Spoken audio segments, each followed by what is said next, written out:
ആക്ടാണ് നമ്മൾ ഇന്നിവിടെ നടപ്പാക്കണമെന്ന് ആവശ്യപ്പെടുന്ന ക്ലിനിക്കൽ എസ്റ്റാബ്ലിഷ്മെന്റ് ആക്ട്. അത് എന്തുകൊണ്ട് നടപ്പാക്കപ്പെടുന്നില്ല എന്നുള്ളത് നാം ചിന്തിക്കേണ്ടുന്ന ഒരു വസ്തുതയാണ്. Shops and commercial establishment act വന്നതിന് ശേഷം നമ്മൾ ഏത് ഹോട്ടലിൽ കയറിയാലും നമുക്ക് അവിടെ വില വിവര പട്ടിക എഴുതി പ്രദർശിപ്പിച്ചിരിക്കുന്നത് കാണാം.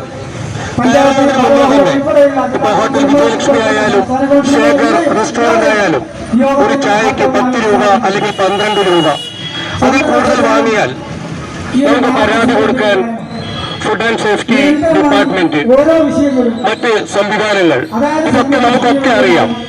എന്നാൽ ഒരു ഹോസ്പിറ്റലിനെ സംബന്ധിച്ചിടത്തോളം നമുക്ക് അവിടെ ലഭിക്കുന്ന ചികിത്സ ഡിസ്ചാർജ് ആയിട്ട് ബില്ല് കയ്യിൽ കിട്ടുന്നത് വരെ അതിനെക്കുറിച്ച് ഒരു ധാരണയും ഒരു പൗരനും ഉണ്ടാകില്ല എന്നുള്ളതാണ് സത്യം.